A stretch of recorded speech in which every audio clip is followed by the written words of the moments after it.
3 weeks passed in a routine of maintenance and silence. Day 1 fell into a pattern. Morning checks of life support, afternoon work on various systems, evening reports to Hana. They spoke little beyond what was necessary. She spent most of her time in the operations center, analyzing data streams from deep space monitors. He spent most of his time alone with his tools and thoughts. The station's strange noises became familiar. He learned to ignore the groans and creaks, the occasional sound of movement in empty corridors. He told himself it was all explainable. Old structures made noise. His mind was playing tricks in the isolation, but his curiosity about the lower sectors grew stronger each day. On the 24th day, an alert appeared on his tablet. Ventilation system malfunction in Section D7. He grabbed his toolkit and headed to the location. Section D7 was near the boundary of the restricted zone. He had been close to this area before, but never past the sealed doors that marked the lower sectors. He found the ventilation panel and removed the cover. The fan inside was making a grinding noise. Something was blocking it. He reached in with his tools and pulled out a piece of debris. It looked like part of the original alien construction, a fragment of that strange purple-tinted metal. Day 1 examined the ventilation shaft. It went deeper than he expected, running down into areas that shouldn't exist according to the station maps. He pulled up the blueprint on his tablet and compared it to what he was seeing. The shaft continued for at least 30 meters beyond where the map showed the station ending. His heart beat faster. The previous teams had mapped this place 15 years ago. How could they miss an entire section? He made a decision that he knew was probably stupid. He grabbed his portable light and climbed into the ventilation shaft. The space was tight but manageable. He crawled forward, following the shaft as it sloped downward. His light showed smooth alien metal, untouched and perfect despite the years. After 10 minutes of crawling, the shaft opened into a larger space. Day 1 dropped down and found himself standing in a corridor that wasn't on any map. The walls here glowed faintly with their own light, a soft blue that pulsed like a heartbeat. The air felt different, cleaner somehow, and it was warm. This section was powered, fully powered. He walked forward slowly, his footsteps silent on the smooth floor. The corridor led to a large circular door covered in symbols he didn't recognize. The door looked ancient but pristine, as if it had been sealed yesterday. He ran his hand over the surface and felt a slight vibration. His fingers touched one of the symbols and the door responded. A sound like singing filled the air. The door split open in the center, each half sliding into the walls. Beyond was a chamber that took his breath away. The room was enormous, stretching up at least 50 meters. Rows upon rows of crystalline structures filled the space, each one glowing with inner light. They looked like towers of glass, but they hummed with energy. In the center of the chamber stood a platform with a console of some kind, its surface alive with flowing patterns of light. Day 1 stepped inside, and the door sealed shut behind him. He jumped at the sound but forced himself to stay calm. He walked to the central platform, drawn by curiosity and wonder. Nothing in the survey reports had mentioned anything like this. This was alien technology, fully functional and waiting. He touched the console and the room exploded with light and sound. Holographic projections appeared around him, showing star systems and symbols. A figure materialized on the platform, tall and slender with features that were almost human but not quite. It looked at him with eyes that seemed to contain entire galaxies. "Greetings, human. I am Velmathos, curator of this memory vault." The voice spoke in perfect English, but Day-Wan could tell it was being translated somehow. "You have been selected." Day-Wan's mind reeled. Selected? Selected for what? What is this place? The hologram gestured to the chamber around them. "This is a memory vault, one of many created by my people, the Witnessers. We dedicated our existence to preserving the legacy of civilizations facing extinction. Each of these crystalline structures contains the genetic data, cultural knowledge, and historical records of a species that once lived among the stars." "How many species?" "This vault contains records of 3,247 extinct civilizations." Velmathos moved among the crystals, touching them gently. Each one he touched lit up brighter, showing brief images of alien worlds and peoples. Some died from natural disasters, some from disease, some from war. All of them are remembered here. Day-Wan felt dizzy. Why didn't the survey teams find this place? The vault only reveals itself to those it selects. My people designed sophisticated systems to evaluate potential candidates. You were observed for many years before being guided here. Guided? I chose to come here myself, did you? Velmathos tilted his head. Or did you find yourself drawn to this assignment in ways you cannot fully explain? The vault influences probabilities, creates opportunities, plants suggestions in the minds of those it identifies as potential keepers. Day one thought back to the job posting. It had appeared on his screen during a particularly dark moment, right after the divorce was finalized. The posting had seemed perfect, like it was written just for him.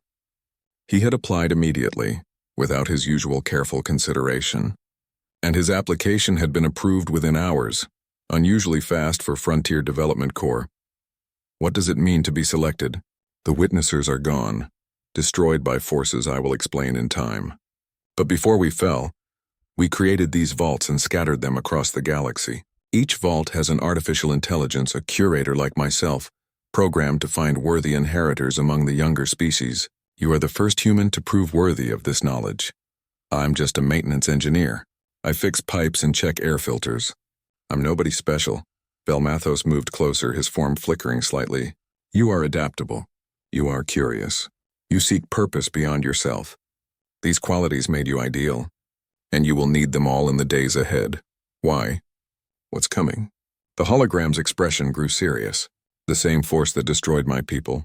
The same force that destroyed most of the civilizations preserved in this vault. They are called the Vesh, and they are hunting your species right now. A chill ran through Day One's body. You're saying humanity is in danger? Yes, the Vesh follow a pattern. They wait until a young species begins expanding into space, reaching for the stars with hope and ambition. Then when that species is most vulnerable, most scattered among distant worlds, the Vesh strike. They harvest resources and survivors. They have done this for thousands of years. Velmathos brought up a holographic display showing a map of known human space. Red markers appeared at several points along the outer edges. The vault's sensors have detected Vesh scouts entering your territory. They are studying you, learning your weaknesses. Soon they will come in greater numbers. We have to warn people. The military, the government, and will they believe? Will they act in time? Or will they argue, debate, delay until it is too late? Velmathos shook his head. This is why the vault selected you. You must become a keeper of this knowledge. You must help your people access what is stored here. Learn from those who fell before and perhaps break the cycle. Day One looked around at the thousands of crystals, each one representing a dead civilization. The weight of it pressed down on him. He was just one person. How could he possibly make a difference against a threat that had destroyed so many others? I don't know if I can do this. You're already doing it. You found the vault. You entered despite fear. You stand here now listening when you could run away. Velmathos placed a hand on his shoulder. Though it was only a hologram, Day One felt a gentle pressure. You are not alone in this task. There is another, Hana. Yes, she has been searching for this vault for months. Her research came close to the truth many times. She is brilliant and dedicated. Together you will become the first human keepers of the memory vault. Day One took a deep breath. I need to tell her about this. Yes, but be cautious. Others will seek to control this knowledge when they learn of it. Some will want to use it for power. Some will want to weaponize it. The path forward will not be easy. Day One nodded slowly. His quiet life of running from problems was over. Whether he wanted it or not, he had found a purpose. And maybe, just maybe, he had found a way to save humanity from the fate of 3,000 other civilizations. Day One found Hana in the operations center at 3 a.m. She was still awake, staring at her screens with red eyes. Empty coffee cups littered her desk. When he entered, she barely glanced at him. Can't sleep either? She asked. I need to show you something. It's important. Something in his voice made her turn around fully. She studied his face for a moment, then stood up. Where? Section D7 through the ventilation shaft.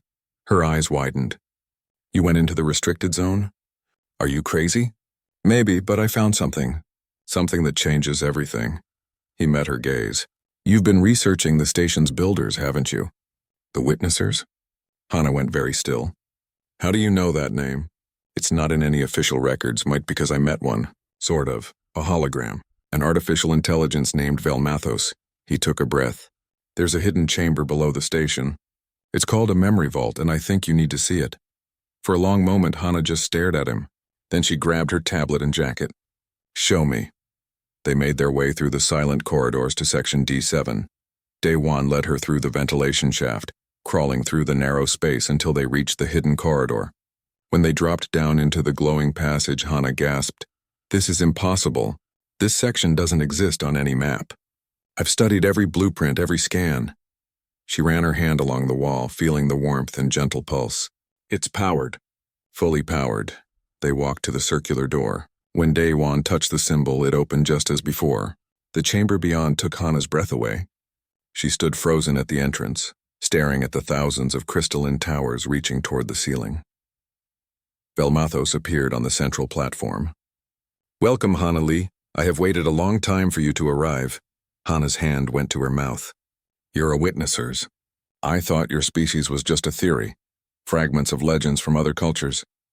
We were very real, and now we are very dead." Velmathos gestured to the crystals around them. "But our mission continues.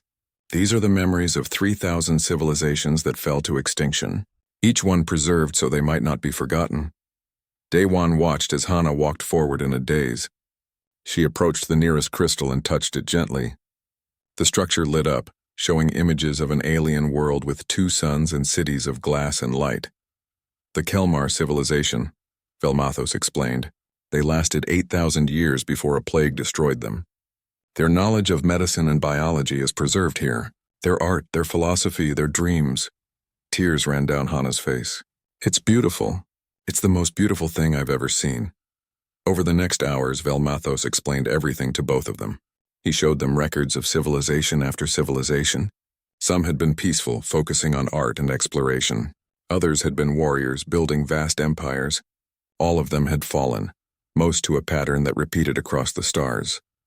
"The Vesh are older than most species," Velmathos said, bringing up holographic images of the creatures. "They looked like a nightmare made real, all sharp angles and dark armor. They are patient hunters. They wait for species to reach a certain level of technology, then they strike. They take resources, technology, and survivors to fuel their own civilization." "How many species have they destroyed?" Hana asked. "We do not know the full number. At least 40% of the civilizations preserved in this vault fell to them, perhaps more." Day1 studied the holographic star map showing Vesh scout movements. "You said they're already in human space. How long before the main force arrives?" "Difficult to predict.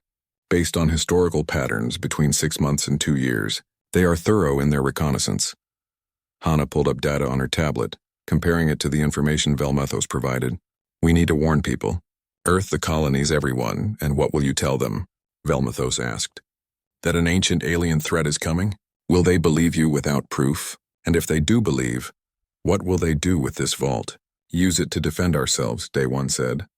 "You said this place contains knowledge from thousands of civilizations. Some of them must have had weapons, defenses." "Yes, including my own people." Velmathos brought up new images showing massive ships and weapons that could tear apart planets. "The witnessers were not always peaceful. We learned to build terrible things when the Vesh came for us. For a time, we held them back. We were winning. What happened?" Hana asked. "We became what we fought against. Our weapons grew more destructive. Our tactics more cruel. We told ourselves it was necessary, that survival justified any action." Velmathos's form flickered with what looked like pain. "In the end, the Vesh did not destroy us. We destroyed ourselves. Our civilization collapsed from within, torn apart by conflict over how to fight the war. The Vesh simply harvested what remained."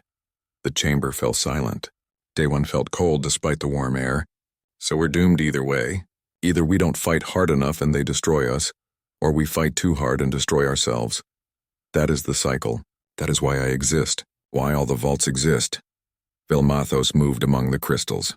"The Witnesser's final generation created us as an attempt to break the pattern. We preserve not just technology and weapons, but wisdom, philosophy, the mistakes others made, the paths that led to extinction." Hana's eyes lit up with understanding. "You're not just a library. You're a teacher. Yes, and you two are my first students. I have watched humanity for decades, evaluating, waiting for the right moment and the right people. You, Day1, have experienced loss and emerged seeking purpose beyond yourself. You, Hana, have dedicated your mind to understanding rather than exploiting. Together you represent what humanity might become." Day1 shook his head. "We're just 2 people. Even with all this knowledge, how can we possibly make a difference? One of the civilizations preserved here had a saying. Velmathos replied, "A single candle can light 1,000 others without diminishing itself." You will share this knowledge. You will teach others. And most importantly, you will help humanity learn from our mistakes. Hana was already thinking ahead. We need a plan. The military and government will eventually find out about this place. When they do, they'll want to weaponize everything immediately. Which would be exactly the wrong response, Daewon added. We need to show them the whole picture. Not just the weapons, but the consequences of using them. Velmathos nodded. This vault contains a complete archive of Witnessers' technology, including our most advanced defenses. But it also contains our history, our philosophy, our failures. I am programmed to share all of it, not just the parts that make weapons.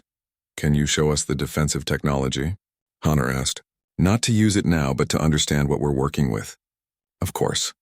Velmathos brought up schematics and data that made both humans' heads spin. The level of advancement was staggering.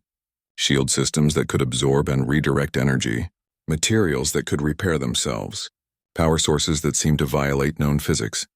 The Witnessers made themselves nearly invincible on a tactical level, Velmathos explained. Individual ships and stations could survive almost anything. The Vesh could not break through our shields. Then how did you lose? Daewon asked. Numbers, resources, time. The Vesh are patient. They besieged us for generations. And while they attacked from outside, we tore ourselves apart from inside, arguing about how to respond. How much to sacrifice? Who should lead? Velmathos' voice carried deep sadness. We had the technology to survive. We lacked the wisdom to use it properly. Hana sat down on the platform, overwhelmed. This is too much. The weight of all this knowledge, all these dead civilizations. How do we even begin? One step at a time, Velmathos said. First, you must learn. Study the archives. Understand not just what happened, but why. Second, you must prepare. The Vesh will come and humanity must be ready. Third, you must teach. Share this wisdom with those who will listen. Daewon looked at Hana. Are you with me on this? Because I can't do it alone. She met his eyes and something passed between them. Understanding. Trust. Determination. I'm with you. I came to this station to find something meaningful to do with my life. I think I just found it. There is one more thing you should know, Velmathos said quietly. This vault is not unique. The Witnessers built 7 vaults in what is now human space. Each one contains different specializations. This vault's focus is defensive technology and tactical knowledge. The others hold different gifts. Where are the others?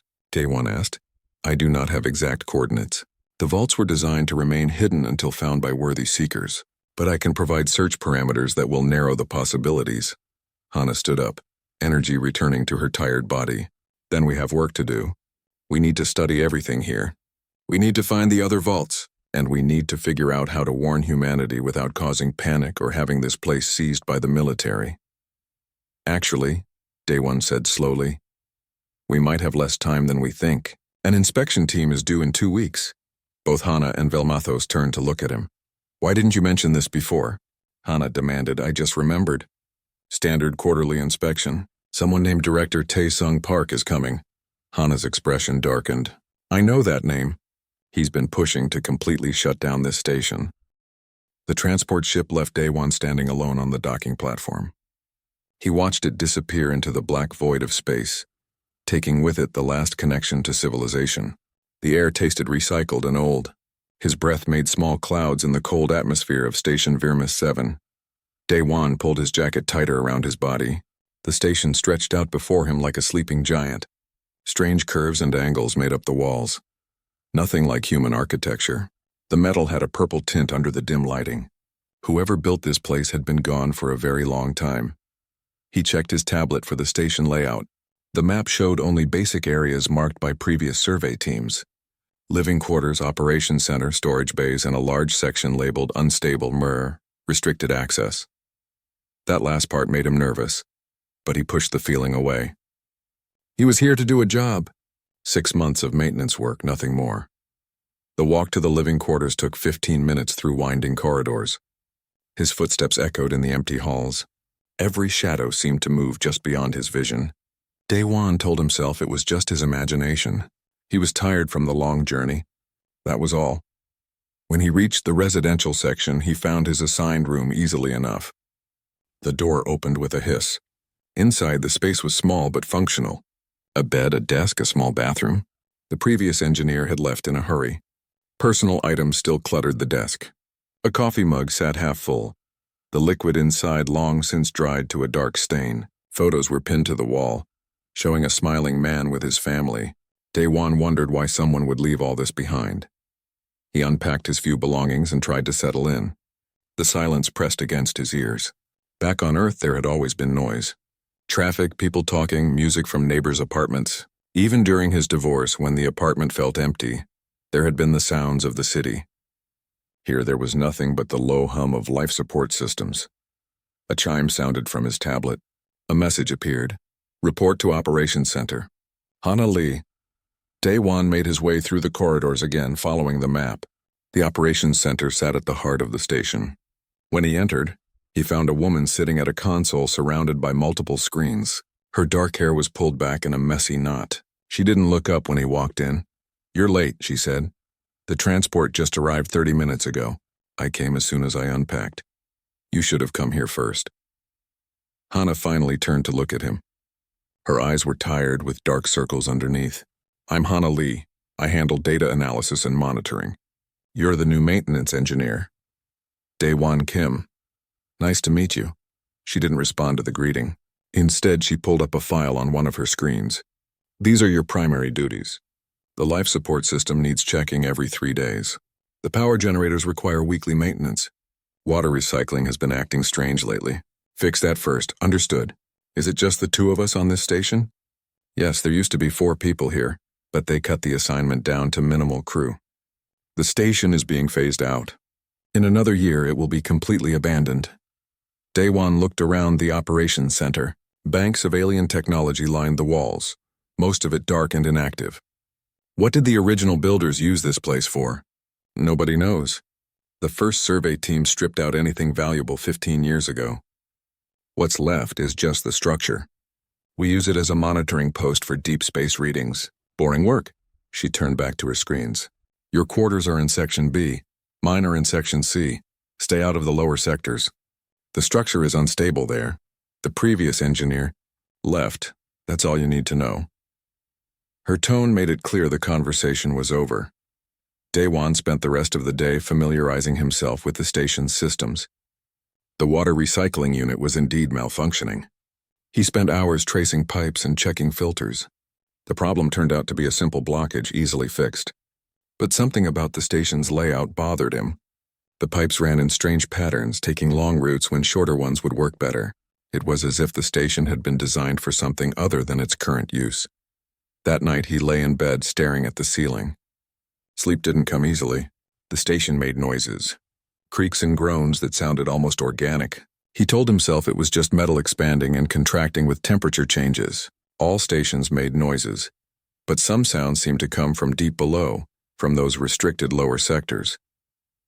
The next morning, Daewon started his routine checks. He moved through the station with his toolkit, testing systems and making minor repairs. Everything was old but functional. The alien technology that remained was far beyond human understanding. It simply worked, requiring no maintenance. Only the human additions needed his attention. He ran into Hana in the corridor near the operations center. She carried a tray of food from the galley. "The life support readings look good," he said, trying to start a conversation. "Good." She moved to walk past him. "Have you been here long?" She stopped and sighed. 8 months. That's a long time alone. "Before I arrived, I mean. I prefer it that way." Her expression softened slightly. "Look, I'm not trying to be rude. This place just does things to people." The previous engineer started talking about voices in the walls. He said the station was alive. Then one day he just packed up and demanded immediate transport out. Didn't even wait for a replacement. "Do you hear voices?" "No, but I've learned the station has patterns. Sometimes the power fluctuates in certain sections for no reason. Sometimes doors open by themselves. Temperature changes without cause. I've stopped trying to explain it all. I just work around it." Daewon nodded slowly. "And the lower sectors? Sealed off for good reason." The survey team said the structure down there was compromised.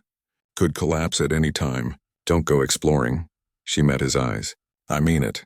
Whatever you're running from that made you take this assignment, it's not worth dying over curiosity. She walked away before he could respond. Daewon stood alone in the corridor, her words echoing in his mind. She was right that he was running from something. The divorce had left him empty. His apartment had felt like a tomb. His friends had all taken sides, and he had lost most of them. Coming to the edge of known space had seemed like a chance to start over, to find purpose again. But now, standing in this alien place with only one other human for company, he wondered if he had made a mistake. The station groaned around him, and somewhere in the distance, something that sounded like footsteps echoed through the empty halls. The next 2 weeks passed in a blur of discovery and preparation. Daewon and Hana spent every spare moment in the vault learning from Velmathos. They studied defensive systems, historical records, and the mistakes of fallen civilizations. They barely slept. Coffee and determination kept them going. Hana proved to have an incredible mind for complex systems. She absorbed information about alien technology like a sponge. Daewon, meanwhile, focused on practical applications. How could they integrate Witnesser's defenses with human systems? How could they make the vault accessible without making it vulnerable? They also worked on covering their tracks. The power readings from the vault had to be hidden from the station's monitoring systems. They created false data streams and rerouted sensors. Anyone looking at the official records would see nothing unusual. On the 13th day, Velmathos called them both to the central platform. There is something you must see, the hologram said. His usual calm demeanor seemed strained. The vault's long-range sensors have detected something. A holographic display appeared showing the space around the station. At the edge of sensor range, small ships moved in formation. They didn't match any human design. The shapes were angular and predatory like metal sharks swimming through the void. Vesh scouts, Velmathos confirmed. 3 ships. They are conducting reconnaissance of this sector. They have not detected the vault yet, but they are searching methodically. Hana's face went pale. You said we had months, maybe years. Their patterns are unpredictable. Sometimes they accelerate their timeline. Velmathos zoomed in on the ships. These are advanced scouts testing human defenses and mapping colony locations. Their presence confirms the main fleet is preparing. Daewon felt his stomach drop. How long before they find this station? At their current search pattern, approximately 4 days. When they do, they will scan it thoroughly. The vault's shielding will prevent them from detecting what is hidden below, but they will note human presence. That information will reach the main fleet. Can the vault defend against them? Hana asked. Yes, but activating defensive systems will announce the vault's existence to everyone within several light years. Human military will respond. The Vesh will respond. Secrecy will be impossible. The 3 of them stood in silence, weighing impossible choices. Then Daewon spoke. Director Taesung arrives tomorrow. Maybe we tell him everything before the scouts get here. Convince him we need protection. You think he'll believe us? Hana shook her head. He's a bureaucrat who wants to shut this place down. He'll think we've gone crazy from isolation. Then we show him. We bring him to the vault, and risk him calling in the military immediately. Maybe that's not the worst option, Daewon said. If the Vesh are really coming, humanity needs every advantage. That includes this vault and everything in it. Velmathos watched them argue back and forth. Finally, he interrupted. Whatever you decide, decide quickly. The inspection team arrives in 16 hours. The Vesh scouts will be in scanning range in 4 days. Time is not your ally. That night, Daewon couldn't sleep. He lay in his bunk staring at the ceiling, thinking about dead civilizations and the weight of responsibility. He thought about his old life on Earth, his failed marriage, his boring job. That life seemed impossibly distant now. He had wanted purpose. Well, he had certainly found it. A knock at his door made him sit up.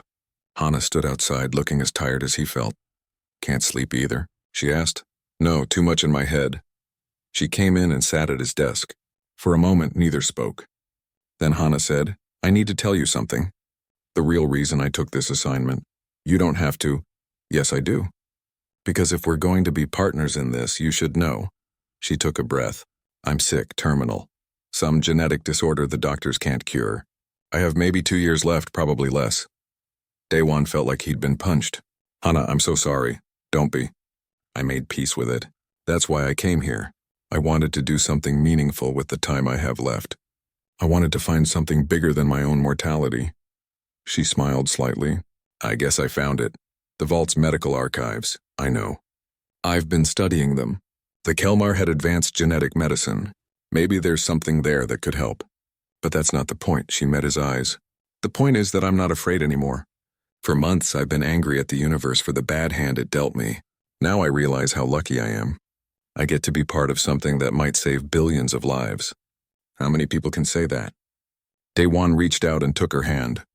We'll figure this out, all of it. Thevesh, the vault, your illness, together. Together, she agreed. The next morning, the inspection team arrived. Daewon and Hana met them at the docking platform. Director Taesung Park emerged from the transport with 2 assistants.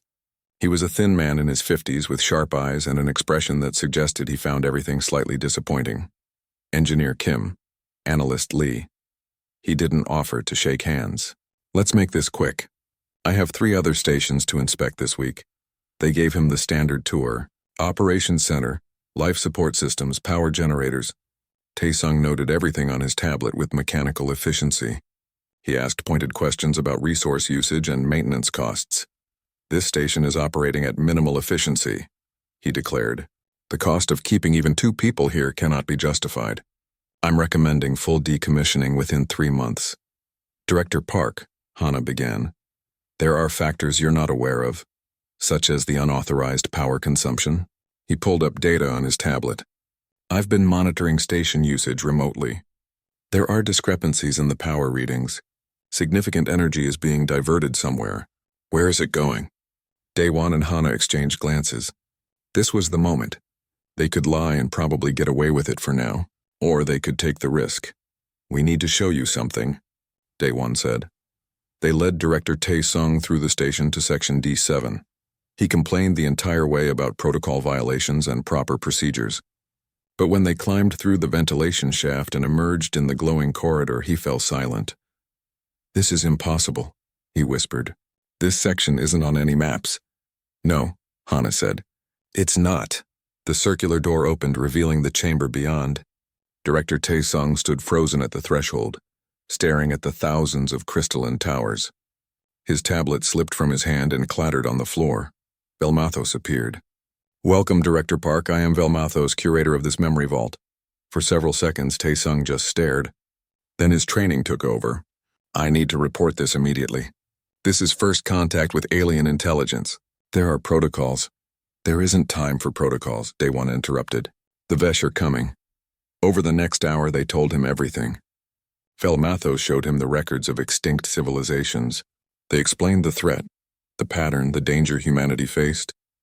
With each revelation, Taesung's expression shifted from skepticism to shock to horror. If what you're saying is true, he said finally, then we need military protection here immediately. This vault is the most important discovery in human history. That's exactly the wrong response, Hana said. Haven't you been listening? Every civilization that militarized too quickly destroyed itself. We need wisdom, not weapons. We need both, Taesung countered. Idealism won't stop an invasion. Before they could argue further, alarms blared throughout the station. Velmathos's calm expression turned grave. The Vesh scouts. They have arrived ahead of schedule. They are scanning the station now. New holographic displays appeared showing 3 angular ships approaching. They moved with predatory grace, circling the station like sharks. Can they detect us down here? Daewon asked. No, but they detect life signs on the station. They are preparing to dock. Director Taesung pulled out a communication device. I'm calling for military support. They won't arrive in time, Velmathos said. The nearest human ships are 2 days away. You must decide now. Allow the Vesh to board and likely kill everyone, or activate the vault's defensive systems. Do it, Taesung said without hesitation. Activate defenses. Wait, Hana protested. That will reveal the vault to everyone. They're about to kill us, Taesung shot back. I think secrecy is less important than survival. Daewon looked at Velmathos. If we activate defenses, what happens? The vault will protect itself and the station, but the energy signature will be visible across several light years. Human military will investigate. The Vesh main fleet will know something valuable is here. There is no going back from this choice. The 3 humans looked at each other. Outside, the Vesh ships were attaching to the station's docking ports. They were out of time. Do it, Day One said. Activate everything. If we die here, all this knowledge dies with us. If we survive but lose secrecy, at least we can try to make people understand. Velmathos nodded. As you wish. Defensive systems engaging. The vault came alive with light and sound. Energy surged through systems that had been dormant for centuries. Above them, on the station's exterior, weapons that had never appeared on any scan unfolded from hidden compartments. Shields that could withstand planet-killing weapons snapped into place. The Vesh ships that had been attempting to dock were suddenly thrown back by an invisible force. The next 48 hours were chaos. Military vessels arrived first, surrounding the station with weapons ready. Then came the scientists, the diplomats, the politicians. Everyone wanted access to the vault. Everyone had opinions about what should be done with it. Director Tae-sung became an unlikely ally. After his initial shock wore off, he understood the importance of what they had found. He used his position to create a buffer between the vault and those who wanted to exploit it immediately, but even he couldn't hold back the tide forever. On the third day, a delegation arrived from Earth. Military commanders, government officials, and corporate representatives. They gathered in the operations center. Too many people in a space meant for two. Daewon and Hana stood before them, exhausted but determined. Let me be clear, General Kwan-ho said, his uniform decorated with medals. This facility is now under military jurisdiction. The technology here represents a strategic advantage we cannot ignore. That technology comes with 3,000 warnings about why that approach fails. Hana responded. Did you bother to read any of the historical records we sent? I read enough to know that every civilization that faced the Vesh without proper weapons died. Kwan-ho crossed his arms. We need those defensive systems on every colony, every ship. We need them now, and then what? Daewon asked. You build bigger weapons, they build bigger weapons. That's exactly the cycle that destroyed the Witnessers. The Witnessers lost. We won't. Because you're special? Because humanity is somehow different? Hana's voice rose. That's what every dying civilization thought. A corporate representative named Mrs. Yoon spoke up. Perhaps we're approaching this wrong. The vault contains more than weapons. Medical technology, energy systems, manufacturing processes. The commercial applications alone are worth trillions. What, you want to sell it? Daewon couldn't believe what he was hearing. People are going to die if we don't handle this right, and you're thinking about profit. Someone has to think about the economy, Yoon shot back. Wars cost money. If we can fund defense through commercial applications, enough! Director Tae-sung stepped forward. All of you are proving exactly why Velmathos chose 2 isolated engineers instead of any of you. You see tools to exploit. They see wisdom to learn from. The room erupted in arguments. Everyone talked over each other, voices rising. Daewon looked at Hana and saw his own frustration reflected in her eyes. This was going nowhere. Then the alarm sounded again. Velmathos appeared in the center of the room, his hologram larger and more imposing than usual. Everyone fell silent. The Vesh are here, he announced. Not scouts this time. A battle group. 12 ships are entering this system. The room exploded into panic. General Kwan-ho immediately started shouting orders into his communication device. The civilians pressed toward the exits. Only Daewon, Hana, and Director Tae-sung remained calm. Can the vault defend against 12 ships? Daewon asked. Yes, but victory in battle is not the same as wisdom in war. Velmathos brought up tactical displays. The station's defenses can destroy or repel this battle group. However, doing so will simply bring a larger force. The Vesh have hundreds of ships. Eventually, they will bring enough to overwhelm even Witnessers' technology. Then what do we do? Hana asked. You learn. You adapt. You show them that humanity is not easy prey. Velmathos looked at the gathered humans. But first you must survive the next few hours. The battle began 30 minutes later. Daewon and Hana watched from the vault as Vesh ships attacked the station. The military vessels that had arrived to guard the facility engaged the enemy. But they were hopelessly outmatched. Human weapons barely scratched the Vesh armor. Human shields collapsed under alien firepower. 3 human ships were destroyed in the first 10 minutes. We have to help them, Daewon said.